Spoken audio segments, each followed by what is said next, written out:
सुखी जीवन का रहस्य। एक महान संत हुआ करते थे जो अपना स्वयं का आश्रम बनाना चाहते थे, जिसके लिए वो कई लोगों से मुलाकात करते थे।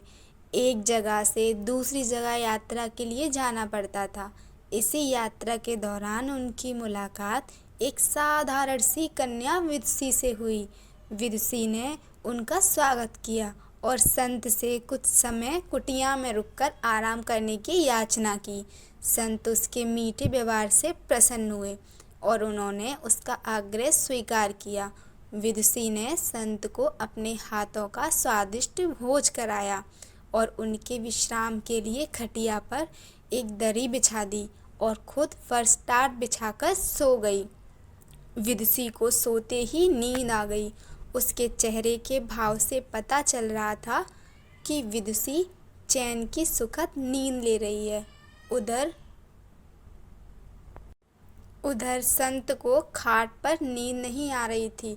उन्हें मोटे नरम गद्दे की आदत थी जो उन्हें दान में मिला था। वो रात भर विदुषी का सोच रहे थे कि वो कैसे इस कठोर जमीन पर इतने चैन से सो सकती है।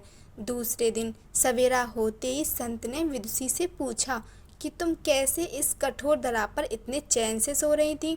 तब उसने बड़ी सरलता से उत्तर दिया, हे गुरुदेव, मेरे लिए मेरी ये छोटी सी कुटिया एक महल के समान ही भव्य है। इसमें मेरे श्रम की महक है। अगर मुझे एक समय भी भोजन मिलता है तो मैं खुद को भाग्यशाली मानती हूँ। जब दिन भर के कार्यों के बाद मैं इस धरा पर सोती हूँ तो मुझे माँ की गोद का आत्मीय एहसास होता है। मैं दिन भर के अपने सत्कर्मों का विचार करते हुए चैन की नींद सो जाती हूँ। मुझे एहसास भी नहीं होता कि मैं इस कठोर धरा पर हूँ। यह सब सुनकर संत जाने लगे। तब विदुषी ने पूछा, हे गुरुवर, क्या मैं भी आपके साथ आश्रम के लिए धन एकत्र करने चल सकती हूँ? तब संत ने विनम्रता से उत्तर दिया, बालिका, तुमने जो मुझे आज ज्ञान दिया है उससे मुझे पता चला कि चित्त का सुख कहाँ है। अब मुझे किसी आश्रम की इच्छा नहीं रह गई।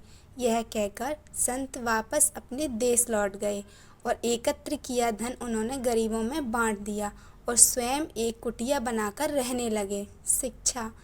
आत्म शांति एवं संतोष ही सुखी जीवन का रहस्य है।